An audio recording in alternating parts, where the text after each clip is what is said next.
Happy Wednesday morning. Benjamin Ray and head volleyball coach Tristan Johnson here on this Line Vision update to talk some UNA volleyball. Coming up next, we're going to chat UNA soccer as well. UNA volleyball program had a big week, posting home wins over Stetson 3-1 on Friday night, and then on Sunday rallying to take down Florida Gulf Coast, the defending champs, in 5. And coach, it feels like just a few years ago this program would have been happy just winning some sets against those two, and now you get big wins over Stetson and Florida Gulf Coast after coming off of a road trip where you dropped to. Just how big was this weekend? Yeah, it was huge. It was great to get back home. We've done well here this year, and so it was great to get back home and obviously play at the level that I think we're capable of. You know, the travel the week before was just a nightmare, and so that week was really tough on the whole group.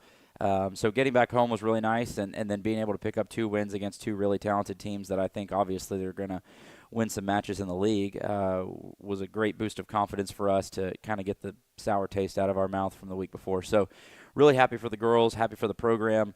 Just I like where we're at. Let's talk about that Stetson win, and you won set 1 pretty convincingly, 25-15. Dropped set 2, 27-25, in which was probably not the best set you played, but you made a late push. Took back control in set 3, 25-16, so you're in the driver's seat. Mm-hmm. Then set 4, Stetson goes out to a 13-4 lead. Looks like we're about to go 5, and then your team rallied, posting a 26-24 win in the 4th set, and that comeback, just how monumental was it? Yeah, I mean, I think it was huge. Again, I think if you think back to the week before and where we had been mentally, we were in a really tough space. And, I think I had talked to you about this before, but the week before when we played Jacksonville, we were up 16-12 in the 3rd set, and they came back and beat us. And in that set, Stetson was up 16-10, excuse me. And in that set, Stetson was up 16-10, and we came back and beat them. So I think for us to show that we can do it back to somebody else was a great thing for us to be able to prove from a confidence perspective that we can be down against a good team and then still come back and win, and that we have the talent to do so. So, was really happy with that, and just really pleased with the resolve of the girls. We talk a lot. Volleyball is so different than, quite frankly, any other sport because you start over. If you win a set, you start over at 0. If you win another set, basketball, you can be up 30, 40 points on a team and go to halftime, and as long as you don't just absolutely blow it, then you've got a 30, 40-point lead.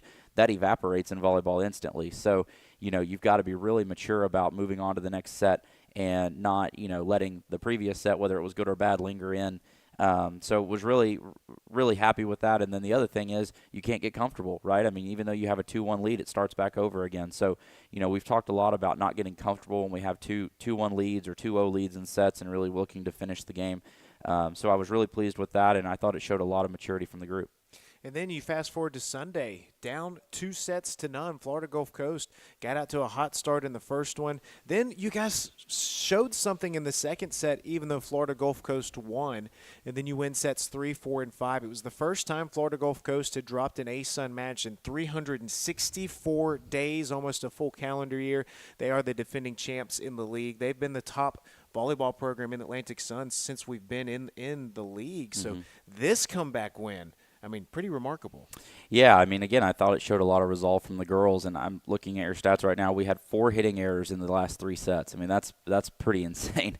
We hit over 400 in all 3 of those sets, which is just absolutely incredible. And so, I think for us, that was the big, that was a huge moment for us. And, we were 0-8, I think, before that against FGCU and ASUN play in the history of the program, and so to pick up that win was nice. But I think, coming out of the second set, we built some momentum coming out of that set, and then we talked a lot about, hey, ride the momentum into the third and be able to really go out there and play one set at a time, right? You're not going to win the match or come back by winning set 3 alone. You're going to have to do it one set at a time and fight your way back to set 5. And so, I thought the girls did a really good job of that, of just being resilient. There was a play that I've seen on film where it was a pursuit play, and we've had a couple of these where the ball gets shanked and then someone has to run and it's all out. It's just grit. It's just hustle, and if you don't go, you're not going to make the play. And so Langford goes and makes the play. Kinsley sends it back over, and then they free ball it back over, and we ended up they made a hitting error for us to win that point. And I think, in volleyball that's just worth 1 point, but I think at the same time it's worth a lot more than that because of the it just shows to the other team that they're going to have to earn every point that they get, and you're not just going to give away points. And so, just really happy with where the girls are at. They've really worked real hard to put themselves in a good place. And, our motto is we never get outworked, right? And that's kind of how we want to live by. And we want, our talent to be what it is, but we want our work ethic to be what we're known for. And so thought they did a really good job of that. You had some superstar efforts, and let's talk about some of those. And let's start with the quarterback, Kinsley McGowan. She set a school record in the Stetson win at the Division I level with 56 assists to go with 10 digs, 4 kills, remarkable effort. And then what does she do Sunday? She breaks her own record that stood for 48 hours. She had 60 assists against FGCU, a Division I record to go with 20 digs, which was, I believe, close to a career high. That was a career high as well. And then 5 kills as well. She was your ASUN setter of the week. She's got to be in the driver's seat for ASUN setter of the year. Kinsley McGowan, just how strong has she continued to be? Yeah, I mean, it's been really fun to watch her grow, and I was really, I think I've talked a lot about her investment and how much that's grown over the last, I would say 3 months, but, just how much she's matured as a player, right? I mean, she's always been extremely talented, but we've really talked a lot about, like, you can't rely on that talent to be great. You've got to go do the things necessary to be great. And so she's really grown up a lot in that regard, and she's so tough. I mean, she's one of the toughest players that I've ever coached just in terms of true grit and toughness. I mean, the kid is made out of leather. She is so tough. But, she just does a really good job of, figuring out a way to get it. And that's what we talked about all spring. The theme of the spring for Kinsley was find a way to win. Find a way to win. You're the quarterback. Find a way to win. There's always a way to win. It doesn't matter if the odds are completely stacked against you. There's always a way to win. You got to find it. And so with that comes that level of toughness and resiliency. But just really proud of the growth from her, how she's figuring out how her teammates, how to make her teammates the best versions of themselves. That's part of being the quarterback, right? That's part of being the leader on the floor is, all right, hey, you're not feeling it right now. Let me get you a good ball so you can go get some confidence, and then you can start to vibe and feel it a little bit. And she's done a really masterful job of that. So just excited for her. I mean, I think the thing that was really cool was coming off the weekend, having the best weekend of her career, right? Yesterday we had practice at 2 o'clock, and she was in the gym at 1 getting extra reps. And I think that was something we talked a lot about at the beginning of practice yesterday was, hey, in the week prior after Jacksonville, she was in the gym every day before we ever started and got reps and watched film. And we talked about, hey, what got you to that point to beating that team is what's going to sustain you to do it the rest of the season. So don't be satisfied with what was and continue to do what you've been doing to keep getting what you got. And so she did a really good job of that yesterday, and the whole group, every single player was in the gym 45 minutes to an hour before practice started trying to get extra reps before we even started practice. And so I think that really shows a lot for the group, but I think for her individually, the proof is showing itself on paper. Then Kendall Barnes took home Player of the Week honors as well. She had 16 kills against Stetson, and you think, okay, that's a really good number. And then against Florida Gulf Coast, a career-high 31 kills. That's the most kills of any player in the Atlantic Sun this season in a single match. That was her new career high, and she also hit 500 while posting those 31 kills. Just how dominant was she? Yeah, it was insane. I mean, I had flashbacks of Jasmine Brooks last year playing Central Arkansas where it just really felt like it didn't matter, and what you gave her or what the situation was, the ball was going to find the floor or it was going to get back on our side comfortably. So, just so proud of her. I mean, she's such a good kid and works her tail off and has really battled through just trying to figure out how to be the best version of herself on the floor. And we've really tried to figure out that balance for her of, like, what that looks like. And I think she finally has just come into her own of, like, all right, I'm just going to grip it and rip it. I'm just going to go up there and be physical and do my thing and trust my teammates are going to cover me and trust my teammates are going to do their job. And if I make a mistake, set me again. And so she's really leaned into that mindset, and I think it's really helped her a lot with that. And so just really, really obviously excited for her getting Player of the Week. She deserves it. I said this after the game, but I told her when we were recruiting her here out of the portal that this was the moment that's why you're here, is you have the ability to be one of the best outside hitters, if not the best outside hitter in the league. And so, just continue to work hard and just happy for her to have this kind of success. And I don't know how you decided who to nominate. Did you flip a coin or what? Because we're unbelievable what Kendall did. Yeah. Reese Ricketts, unbelievable as well. She had a career high against Stetson, 25 kills. Then on Sunday against Florida Gulf Coast, she followed with 23, and she absolutely took over in the final 2 sets, if you will. Especially, I think she missed on her first 10 swings before she got a kill, something like that. And she still finished hitting a remarkable 293. So Reese Reese Ricketts, Kendall Barnes. You have 2 Player of the Year candidates right there. Yeah, and, really I think 3 with Kinsley. I mean, you could throw her into that mix as well. I mean, just with what she's doing. But, for Reese, I think you were joking about how to pick it. Literally, I asked Horatius to send me the stats, and I think Kendall was 5.43 kills per set, and Reese was 5.42. It was like .01 difference, and I was like, all right, I guess that's it. I don't know. But I mean, in all honesty, what Kendall did against Florida Gulf Coast, against what was the first place team in the league, the perennial powerhouse, I thought that was such a special moment, and obviously the kill numbers that she had. But Reese just continues to do such a great job, and I mean, what she's been for us not only this year but the last 2 years has been something special. And so I think it's, again, just a testament to her growth. She has leaned in a lot to wanting to better herself off the court, whether that's watching film, getting in for extra reps, and I think that's only going to continue to bring value for her and for the program and the team. So 2 20-kill matches in a row on a weekend is big time, especially playing all the way around. She's passed the ball well for us so far this season and has been really a rock for us. So really proud of her. And, yeah, I mean, it's tough, but it's a great problem to have. I like having the problem of that, but just really pleased with both and excited that they're on our side of the net. Deep cut conversation right here. We're going to get thick in the woods of it, where players in the Atlantic Sun that have 20 or more kills, there's been a couple. Stetson's girl has done it 4 times. That's the most of any player. But then you look at UNA. You now have Reese Ricketts that's done it twice. You have Kendall Barnes, who's done it twice, I believe. And you have Dylan Garner, who's done it once. UNA is the only program that has 3 players to post 20 or more kills in one match this season in the Atlantic Sun. And this is a deep roster. It's not just those 2 heavy hitters. You've got Dylan, you've got Nicole Sargent waiting in the wings, and Kinsley McGowan just oozes confidence. She says, it doesn't matter who I set, I feel like they're going to get the kill. Do you like the balance of this offense? Love it. I think it's really the difference between last year and this year. I mean, I think we're a much more balanced offensive unit, and have a quarterback that understands the game at a better level in terms of how to distribute the ball. And and Dylan's 20-kill performance was against SEMO, who's having a tremendous year in the OVC. So it's not like it was earlier in the season. It wasn't in league play, but it wasn't against a weak team. It was against a very talented program. And so, I think it's been a lot of fun. Nicole Sargent, I don't think, gets enough praise for what she's done and how much she's grown.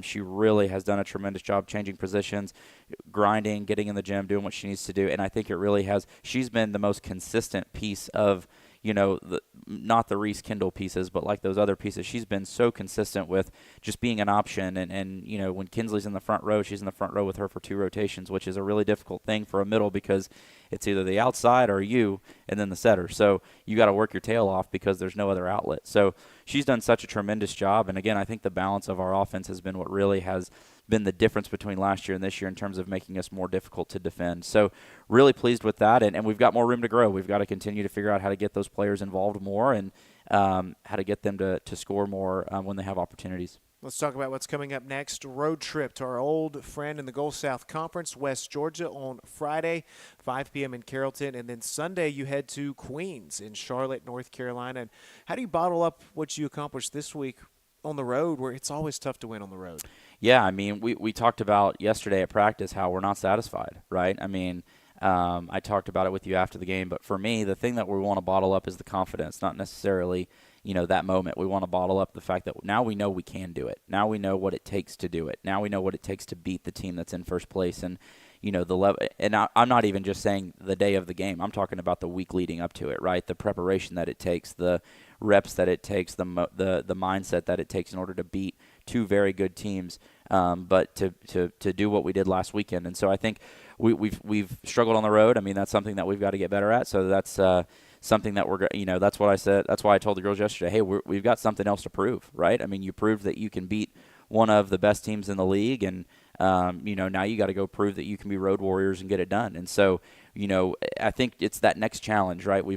That's the fun part about sports, right? Like, you're always finding that next challenge. And for us right now, it's the road. And so, we're looking into some ways as a staff that we can try to mirror some of our schedules that we have at home, because we clearly the girls are finding a good groove when we're at home. So we're trying to find that same groove when we're on the road. So it'll be a challenge. I mean, West Georgia's a good team. Queens is extremely talented. And so, it's a long trip. It's a bus ride. It's going to be you got to ride on the bus for a while. So, making sure that the girls are taking care of what they need to, and as a staff, we're getting them prepared is going to be important. Good road trip coming up off of a big weekend, Coach. Thanks for breaking it down with us, and we're going to talk to him again in about an hour at Mugshots. If you want to join us, we'll do this again. Thank you very much. Thanks, Ben. Roar Lions. We'll be back with UNA head soccer coach Chris Walker next.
Chatting next with UNA head soccer coach Chris Walker. After a successful road trip, the Lions had a 1-1 draw with Lipscomb. The only defeat Lipscomb has suffered so far this season, not defeat, only non-win that they have faced this season, and then a big road win against Austin P 2-1. And, Coach, winning on the road is hard. We just talked about that with Tristan Johnson. But to go on the road and come home with, 4 points? Yeah. I mean, that speaks volumes to your team. No, it was fantastic. It was credit to the girls for how hard they worked. I mean, the way the ASUN schedule is set up this year, we played Lipscomb Sunday, Thursday, so it was a tough turnaround. Obviously, to play the perennial power in the league, that back-to-back is never easy. But I thought the first game was 3-1. We had a chance towards the end of that game to maybe make it 3-2. And then, obviously, go on the road to their place. We missed Lily and Molly for the first game. We got Lily back for the repeat game at Lipscomb, which I thought made a difference just in our strength in numbers at the back, and it allowed us to rotate a little bit different as well. But no, credit to the girls. They worked super hard. Maddie in goal made a couple of big saves and rode our luck once or twice. But then got down the other end. Giselle scored a fantastic goal, and then they got one back at the end. It was borderline offside. I think it was just on. It was a thing. But I think the tie was a fair result towards the end when it was a great point, obviously, in building us to get to that conference tournament. Then you look at the Austin P win, so you're coming off of that draw. You've got a little bit of momentum. Yeah. You struck early in that one, had the lead, able to win it 2-1. But again, 2 wins over Austin P. That goes a long way in the standings. Yeah, it was. It was obviously to pick up 6 points there. And we talked to the girls after Thursday and we're like, hey, it's a great point to get on the road, but we want to follow it up with 3 points at Austin P. So to go there, to get a result, I thought the first half performance from the girls was absolutely fantastic. We could have scored 3 or 4 in that first half. So we went in at 1-0 at halftime. We talked to the girls like, hey, Austin P, yes, they're struggling this year, but they're going to stick around. They're going to fight. It's a rival game. And they came out and responded with a goal within the first 10 minutes of the second half. That kind of killed the game off. It finished 2-1. It wasn't a 2-1 game. I think we were fairly comfortable all the way through. So it was great. Credit to Alana. She scored the game winner towards the end, which obviously she transferred to us from Austin P. But I thought she was fantastic around there. It was a great goal. Gracie whipped a ball in. Charlotte brought it down, and Alana finished it off. So it was a great team performance. It was nice to see things clicking and moving along, and we got Molly back involved in that game as well. So I think we're back to full strength right now and moving along nicely at the right time of year. Let's talk about some of those goal scorers. And Giselle Ellisall had 2 goals. She's been in this program now 2 years. Yeah. How much have you continued to see growth from her? No, it was great. Obviously, a goal against Lipscomb was an individual goal. She went past 3 or 4 players and slotted it in the bottom corner. And then against Austin P, she got rewarded. She got hammered just inside the box and got brought down and drew the penalty. And then was courageous enough to just grab hold of the ball and be like, no, I want to take it. I'm going to go score. Put the ball down. Keeper went early and she sent it the wrong way. So it was a great finish. And for her to have the confidence that she's done there, she was carrying a little injury a couple of games ago that she's getting over now, which is great to get her back in there. And she's a super talented player. So we know the goal scoring ability is there, and it's nice to see it coming along right now. And then Alana Owens, newcomer, gets the big goal against her former team. Just what has she brought? She's been great. She's been playing as our centre forward, and she's just the target there. She's super athletic, gets hold of the ball. She's a little feistier, obviously, Sunday with the rivalry going back home where she was. But no, it was great. She's been a fantastic piece for us this year, and her link-up play with whether it be Lexi or Alice or any of the other forwards up there has been great as well. And obviously she works well with Charlotte. They're roommates. They live together. So their combination, well, it was nice to see Charlotte link her up and connect her with a goal. So I think just her overall performance, her experience in the A-Sun as well, we can't overlook and how much she's brought to the team. So hopefully she can bang in a few more goals as the season goes on. Obviously, all eyes are always on Alice Bussey, one of the all-time great goal scorers at UNA. But you look at your last handful of A-Sun games, and you've had 3 or 4 more different scores. Yeah. And how much has that taken pressure off the offense? No, I think it's been great. It's what we've needed. We didn't need Alice. Don't get me wrong. I'll take her scoring another 10 goals as well. That's fine. But we know we've got the strength in numbers. So we're not just a one-person team. And Alice has been performing really well. She's just gone more under the radar in terms of the stats, but she's been linking up play, whether it's from in midfield or we've put her out wide a little bit as well. Obviously, when the injury happened with Molly a little bit, we moved things around slightly, and Emerson stepped up and has done a fantastic job in there, which has created headaches for us, which is a great thing. So she's done great there, coming off a great freshman year, doing really well again in midfield, and then just allowing different players to score goals. And I think that's what's made us the team we are right now as well. The depth from the bench was great. Thursday night at Lipscomb, we were able to rotate and sub in plenty of girls. I think we played 20-plus players in that game, and the level never dropped. The athleticism stayed where we needed to. And even those not involved in the game were super loud and enthusiastic on the sideline, and I think it's making us what we are right now. So coming up next, at home Thursday and Sunday, part of the homecoming festivities. Eastern Kentucky on Thursday, then football gets them on Saturday. It's a Kentucky week here at North Alabama. Then you get Bellarmine on Sunday, and you rewind just a bit. 2 weeks ago you were up in Kentucky, lost 1-0 to Bellarmine in a heartbreaker. They scored in the 87th minute, very late in that ball game. Eastern Kentucky, a scoreless draw. They've been a great program the last couple years as well. So you had 2 tough road games, right? And now you get them at home. How do things change 2 weeks later? No, it's great. Obviously, the way the schedule's set, as we play everyone home and away. So the Bellarmine game is one that left a sour taste after the last game, after the way it went. Obviously, their keeper makes a great save with 2 minutes to go. 1 minute to go, they finish their little one-on-one chance they had. And I don't think it was a game we performed really well in when we went to their place, so we'd love to get that one back here on Sunday. And then EKU are a fantastic team. They were in the conference final last year. They're still in the top 40 RPI for Division 1, so it'll be a great game Thursday. We're really excited to play them again. We're ready to go. We'll get a good crowd out. We love our Thursday night home games. We always get a decent crowd, so hopefully after the Purple Pandemonium Thursday here at 6, they'll come out to us at 7 o'clock and cheer us on, and we'll get homecoming off to a good start. 4-2 at home. Yeah. How much has this team enjoyed playing over at the Cox Creek field? Oh, it's been fantastic. Just have the consistency of playing on our own field. We know what we get. We practice on there every day, so it's been a great facility as the stadium's being built. So they've enjoyed being over there.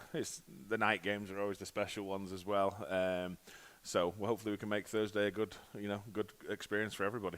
7 p.m. Thursday, then Sunday 1 p.m. We hope to see you out over at the Cox Creek Sports Complex to take out UNA soccer in 2 pivotal ASUN matchups. Coach, thanks for bringing it down with us. And we'll chat with you at Mugshots here in about an hour as well. Sounds great. Thank you. Thanks for tuning in to this Lion Vision Update, and we'll chat with you soon. Roar Lions.